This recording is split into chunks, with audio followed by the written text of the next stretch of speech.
Now turn to Section 3. Section 3. You will hear a conversation between a tutor and two students who are preparing for an English literature test. First, you have some time to look at questions 21 to 24.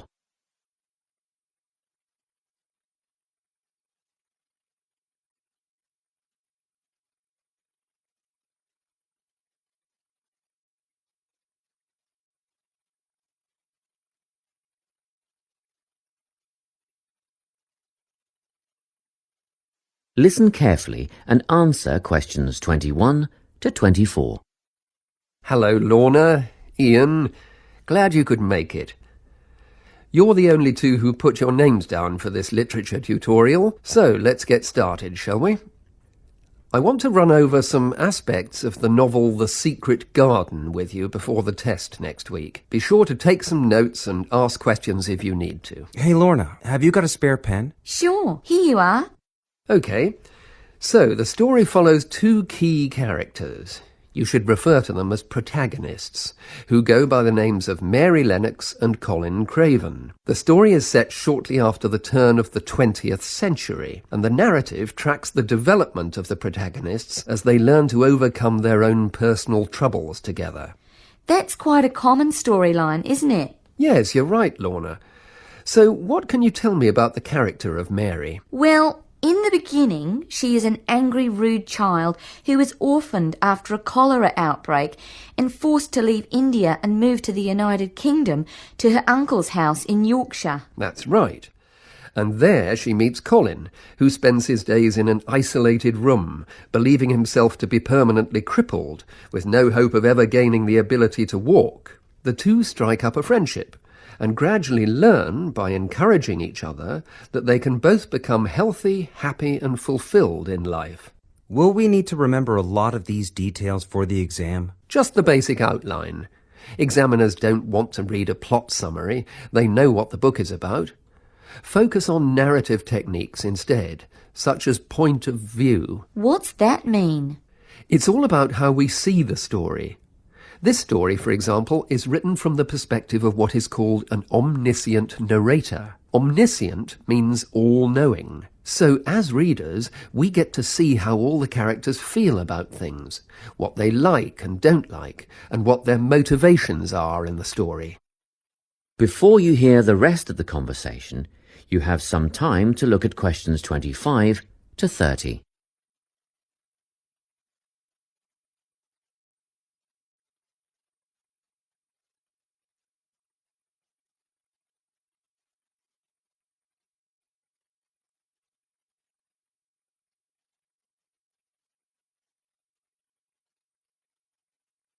Now listen and answer questions 25 to 30.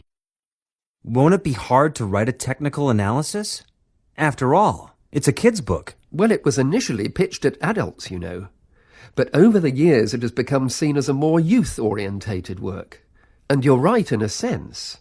The simple vocabulary and absence of foreshadowing make the story very easy to follow and ideally suited for children. But that doesn't mean there isn't much to analyse. Look at the symbolism, for instance. Symbols are things, right? Material things like objects that stand for abstract ideas. Absolutely, yes.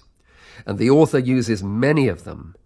There's the robin redbreast, for example, which symbolises the wise and gentle nature that Mary will soon adopt. Note that the robin is described as not at all like the birds in India. Roses are used as well, as a personal symbol for Mistress Craven. You'll see they're always mentioned alongside her name, and Mistress Craven's portrait can also be interpreted as a symbol of her spirit. Are symbols just another name for motifs? No, motifs are a bit different. They don't have as direct a connection with something the way that a symbol does. Motifs are simply recurring elements of the story that support the mood. Are there any in this novel? Yes, two very important ones. The Garden of Eden is a motif. It comes up a few times in connection with the garden of the story. And then you've got the role that secrets play in the story. In the beginning, everything is steeped in secrecy, and slowly the characters share their secrets, and in the process move from darkness to lightness, metaphorically, but also, in the case of Colin, quite literally. His room in the beginning has the curtains drawn, and he appears at the end in the brightness of the garden. Anything else we need to know about? Yes. Nearly all novels explore universal concepts that everyone has experienced. Things like love, family, loneliness, friendship. These are called themes.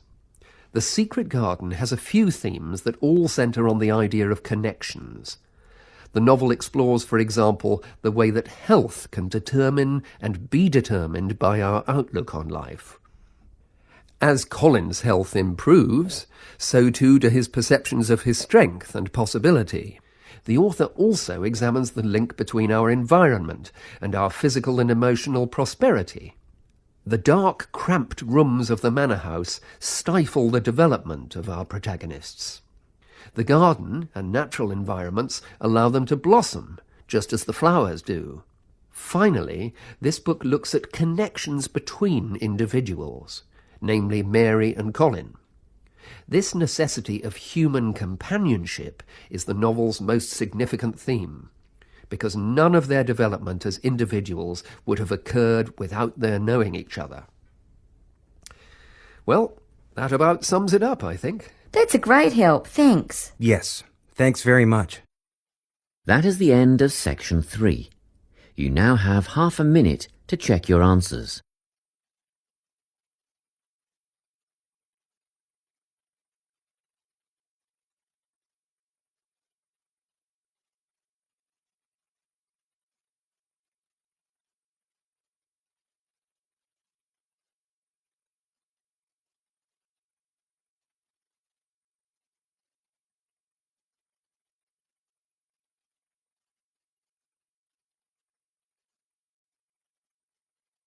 Now turn to section 4. Section 4. You will hear a talk on the topic of time perspectives. First, you have some time to look at questions 31 to 40.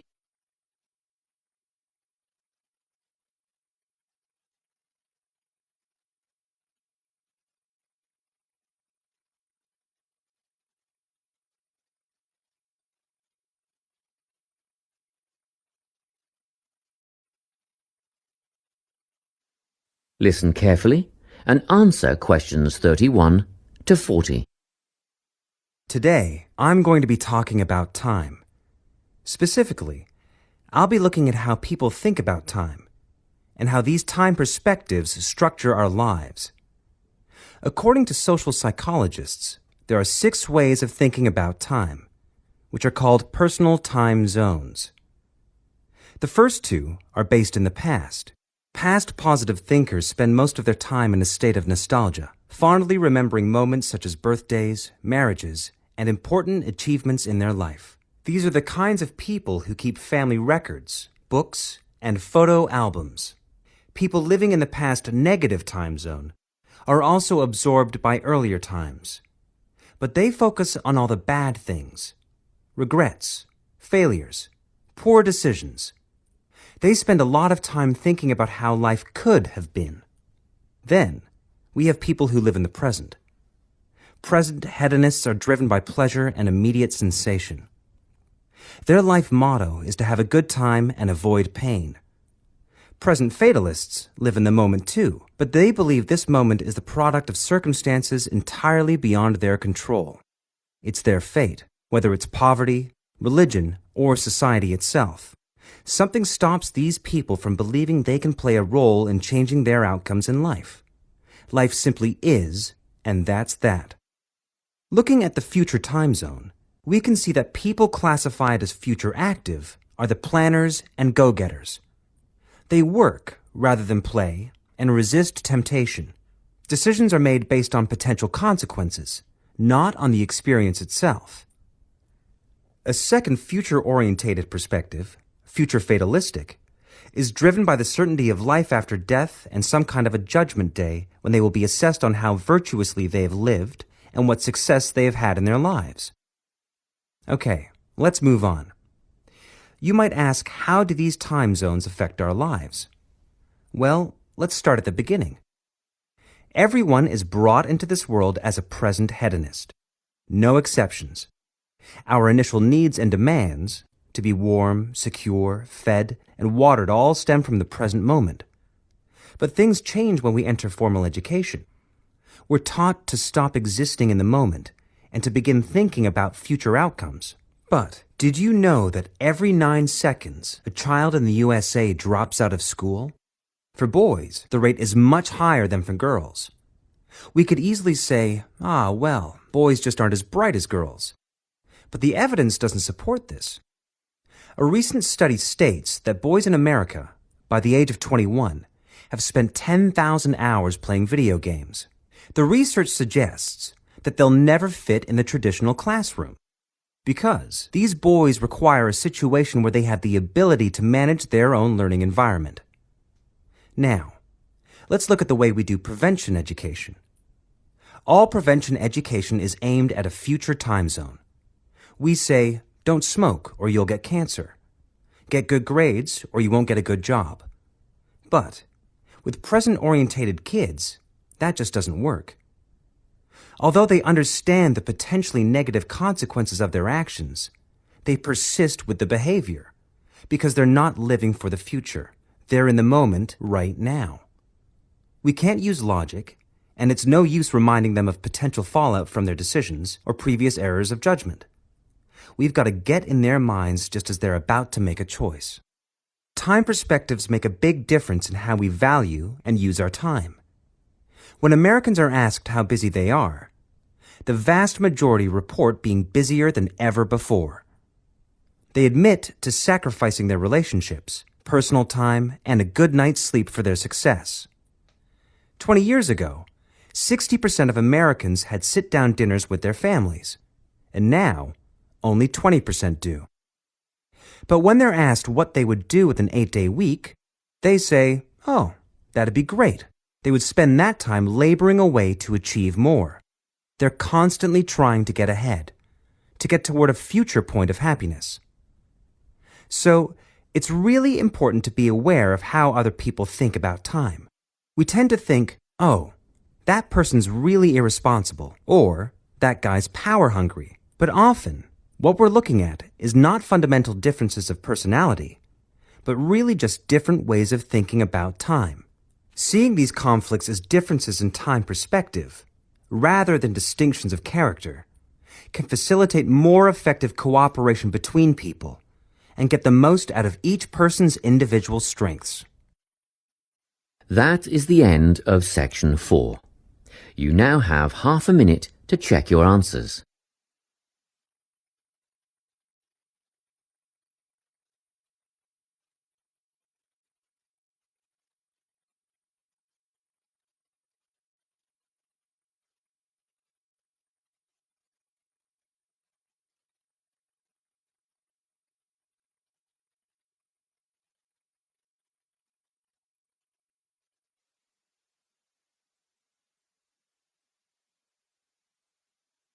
That is the end of the listening test.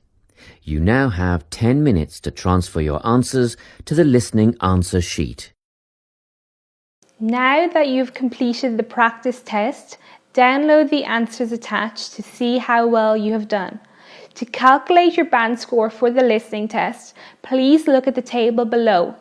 If you answer correctly 30 out of 40 of the questions, you will have a band score of 7.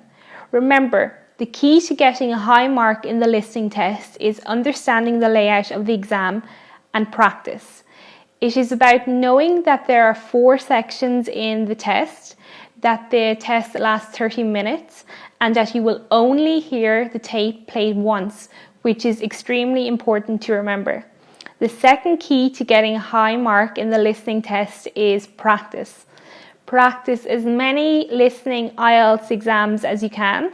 Practice each test over and over. The more you practice, the better you will become. This is how you will increase your band score in your listening test.